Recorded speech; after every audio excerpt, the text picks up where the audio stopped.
Hi, I'm Steve Whaley with Bluebird, and welcome to A Bird's Eye View.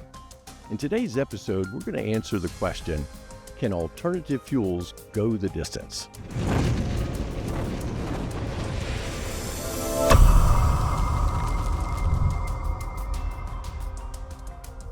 Here with me today is Cornelius with St. Louis County, Minnesota. Kay, welcome to the episode here.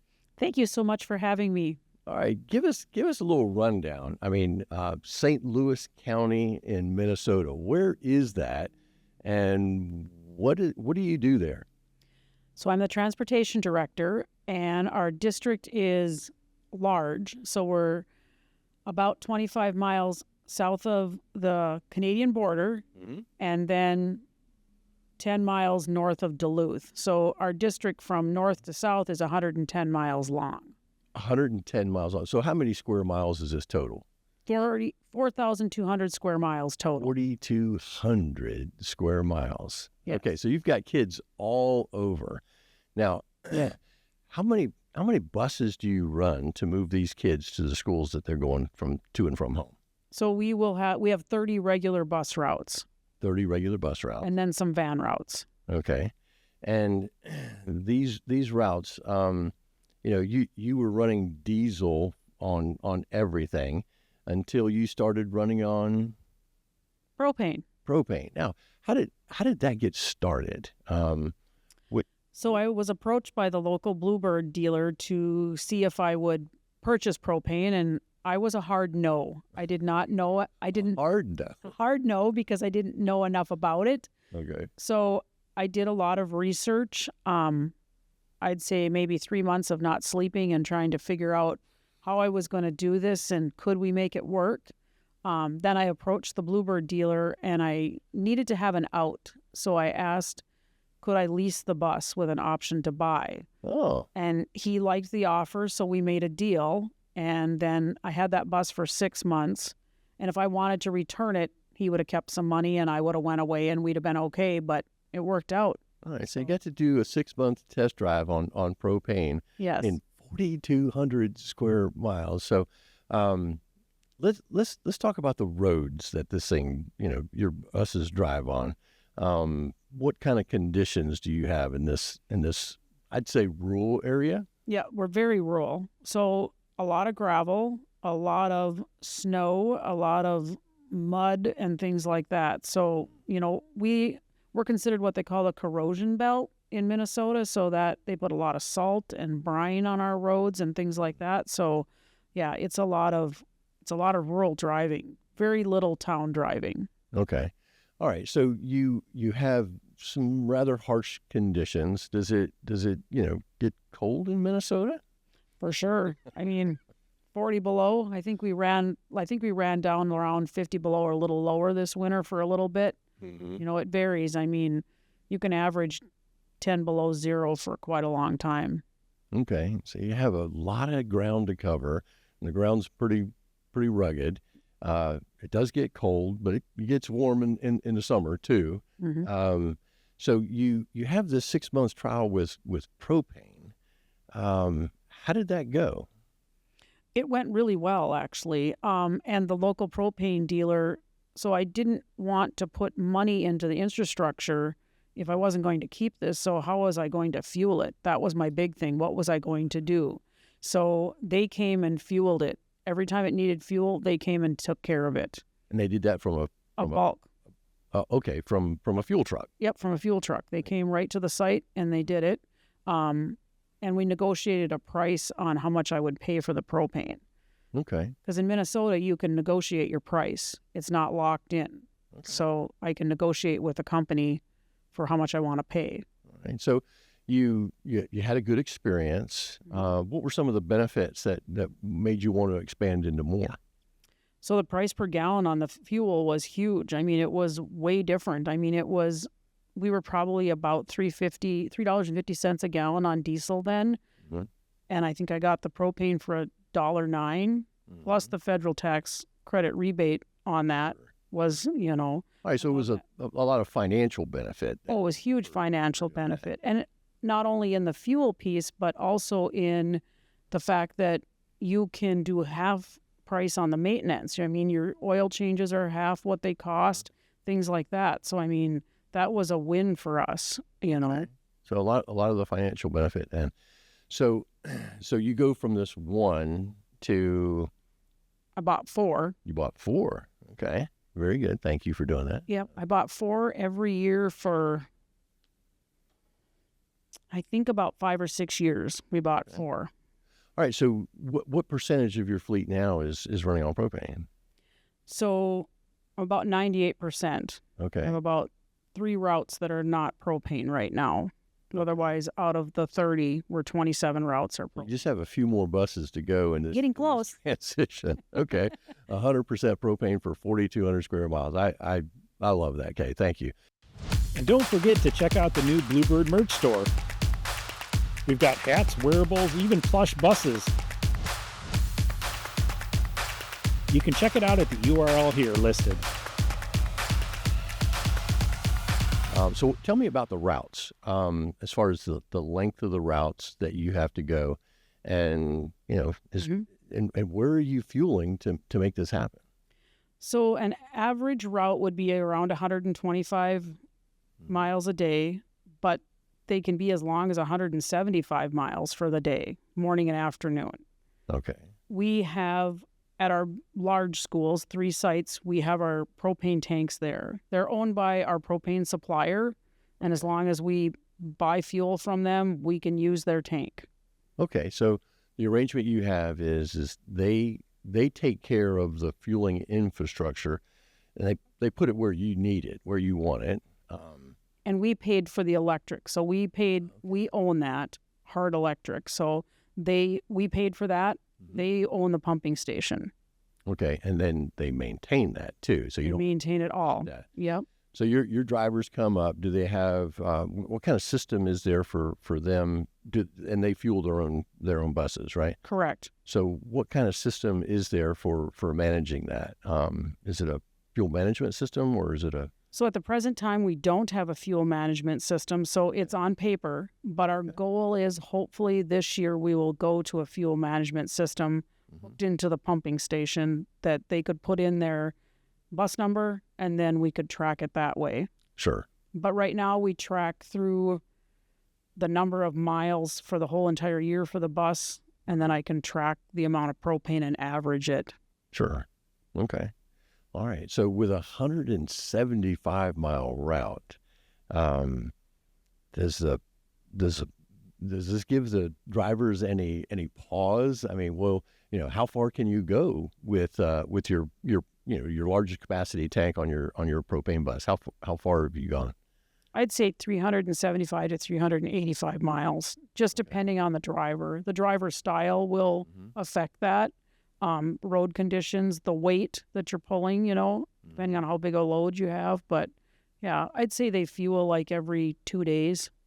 Okay. So it's not every day. No, they could if they wanted. In the winter, more than likely, yes, because you don't want to run your propane down too far. You know what I mean? Because anything can happen. Yeah. And with cold weather, you know what I mean? You might run into a little issue. So you just want to make sure, you have enough there, on the cautious side, I guess. Now, with the road conditions and especially weather and storms, do you ever have to change the route to go around something, or? Sure. So a good example is we had a baseball game the other night and a big storm happened. So instead of coming on a shortcut coming back, which we were going about 2.5 hours to a game, so we ended up about 3.5 hours coming home. So we needed to stop at one of the schools and put fuel on just to make sure that they would make it through. When I calculated it, they would have come in really close. And when you're hauling kids and it's 11 o'clock at night, I'd rather be cautious. So You don't want to be on the side of the road. Right. We fueled, do you know what I mean? So, yeah. Sure. Now, these other schools, is that one of your schools, or is, with your fueling station, or was it a neighboring school? So in this case, it was our own school, Okay. but we do share with neighboring schools. If we need to travel a long distance, we might travel 350 miles for a field trip going to the state capitol.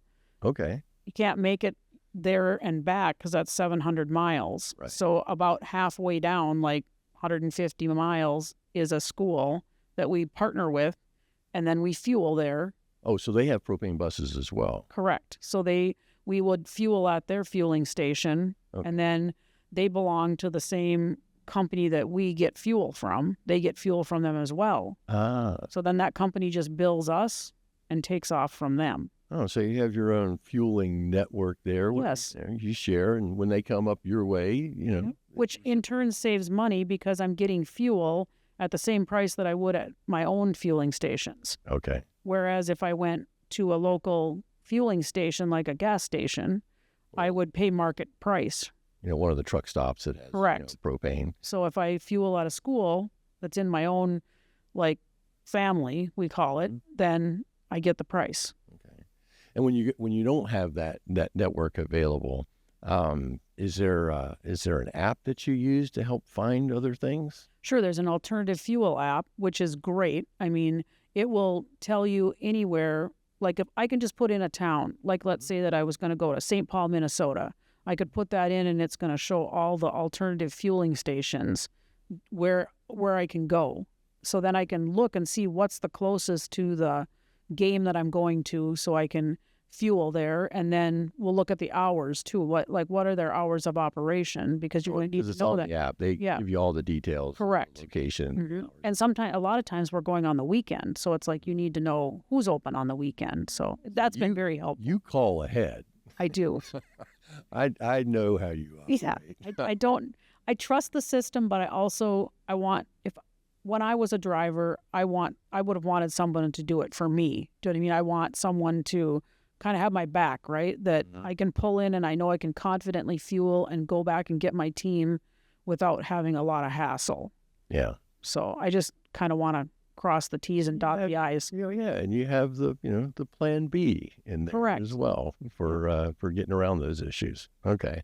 So you have your routes up to 175 miles. You're doing field trips 350 miles. What's the longest trip that you've ever taken with your propane buses? Right around 1,000 miles. So we went from northern Minnesota, like close to the Canadian border, all the way to Peoria, Illinois for a robotics competition, pulling a trailer. Pulling a trailer. A robotics competition over 1,000 miles. Yes. Okay. And how many times did you have to fuel up on the way down? I know what a planner you are, but right. How? We did 2 times on the way down, 2 times on the way back, or about 3 times, 5 times total. Okay. Yep. For going this 1,000. And then what I did was I negotiated some pricing because I knew that it wasn't going to be fueling at schools, right? I knew that just how that worked as far as how did we make it to where I could not pay so much money. And so the retail price for yes. propane, like so on a grill cylinder correct. and things so like then that. I had It'd be a lot more expensive. I had a connection to one of the truck stops, one of the bigger ones. So I got a hold of them and we started negotiating, and I was able to negotiate the price all the way down and all the way back. So kind of a lock-in. Like if I fueled with them, they would give me the pricing. Okay. So that worked out good. Very, very well. All right, so you've got this rugged terrain. You've got a lot of area to cover. You've gone to propane. You've made this switch. You're almost 100% there. What? And you were a hard no, and going from a hard no to where you're at today, what would you recommend for other school districts? Because we have 1,100 school districts now that are running on propane. But, there's over 10,000 school districts nationwide. So, there's room for some evangelism here. What would you tell others that might have, similar circumstances like you in a rural area where, not all the alternatives might be able to go that kind of distance? What advice would you have for them on getting started? So I would say do research. Like, I researched a lot. I like the idea of trying something out, because then if it doesn't work for you, you're not out. You're out a little bit of money, but you're not out a whole bunch. Like if you were to buy 4 right away or 10 right away, I mean, for us, we're a large geographical district, but we're not large in student volume, which that affects your budgets. Sure. So I would say research is huge. Do you know what I mean? Surround yourself with people that know the business, that can answer the questions. Ask hard questions. Do you know what I mean? I wrote down a lot of questions that I had that maybe someone else might think was, oh, that's minute or not important, but ask questions. I also talk to other directors that have been there and done it. Sure. That, for me, I won't tell a director if they come to me and say, okay, what about buying propane? I'm not going to lie. I wouldn't tell them, like, if there's any little pitfalls or things that I've experienced, I'm going to be honest and tell them that because I wouldn't want them to have an investment and then have problems. Do you know what I mean? So I think people that are honest, surround yourself with them and do your research. Okay. So who did you ask? You have other folks that are using propane, peers. What about the other partners in, finding out more about the particulars of the bus? We have our powertrain for our propane on our Bluebird buses. Our gasoline and our propane come from Roush. Our diesel and our electric, come from Cummins. So did you spend any time with the folks at Roush, and what did you learn there? I did. And I asked the questions, there was some concerns like, did they accelerate how a diesel would accelerate? Did they do these types of things? So, they came actually, and we rode around in a propane, which was nice too, because I could get to try that out. Do you know what I mean? I asked a lot of questions about like how it would work in our weather conditions. Do you know what I mean? So that was very good to be able to meet with them. They had a lot of information, which was nice, and they had data to back it up. So then I'm a researcher. So when I leased the bus for 6 months, I did my own data. So every month I would sit down and say, okay, if I was to run the propane here, I would save this much money. And then I would calculate, what if I ran a diesel on that same trip or route or whatever? How much money was I spending on the diesel? And then I would calculate that. And then I also would determine, okay, if I ran that bus 5,000 miles and I needed an oil change, I'd spend this much on the propane as opposed to, oh boy, I'm really going to spend this much on the diesel. So I went back and forth and compared them. I did that for probably the first 2 years of running them just to get a good idea, of what that difference was. Sure. Now, I heard a rumor about your maintenance budget that I'd like you to clarify. You're saving money because the maintenance on the propane buses was less than the diesel buses, right? Mm-hmm. So what about this rumor I heard that your budget didn't change for a couple of years? So our budget did not change from 2010 until about 2022. Over 10 years? Correct. Okay. And what do you attribute that to? But I attribute to the propane for sure, because that maintenance budget, repairs and maintenance budget, is just what we repaired and maintained. Doesn't include fuel, doesn't include anything like that. It's just what we would spend at a vendor to get things fixed. So, of course, yeah, it's definitely the propane. I mean, when you take your oil changes and just different components that are on a propane as opposed to a diesel. What's not on a propane? Correct. That is. Yes. Diesel, Yes. Especially in the emissions after treatment. Oh, it's crazy. I mean, it's unbelievable. And our budget jumped up a little bit. And when I say a little bit, I'm talking 30 to 40,000 during the COVID time, just when prices of things went up, your goods, like your actual parts, that jumped up. It's settled back down some. I would say that this year I'll be within 40,000 of that original budget probably. Wow. So yeah, it's been unbelievable. It hasn't. And just so you know, we haven't cut any corners. I mean, we have not cut the corners to save the money. I mean, we do a lot of preventative maintenance ahead of time, so that you're going to either pay in the front or you're going to pay in the back. I'd rather pay in the front. So, I mean, that we don't do anything that we actually do more preventative now than we did in the past. Okay, well, great. So we cover a lot of distance. We save a good bit of money. In addition to, your advice for folks that are, exploring things outside of the diesel powertrain, in addition to the research, is there any other advice that you want to share? Boy, don't be afraid to take the chance. Thank you. I get, that's the thing. I struggled with pulling the trigger. Do you know what I mean? I was like, oh boy, do I do it? I mean, we are small in student numbers, but large in size. So then people will look at us and be like, oh, if St. Louis County Schools is doing it, it's a good risk, right? So, that was somewhat of a pressure, but I would say take the chance. Yeah. Make it happen. Yeah. Paid off in your case. Yeah. Well, because if you're not the leader of the pack, right, the view is always the same. So, get out in front and make it happen.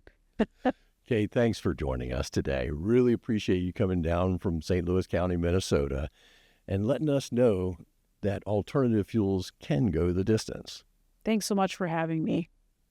And that's a bird's eye view to answer the question, can alternative fuels go the distance?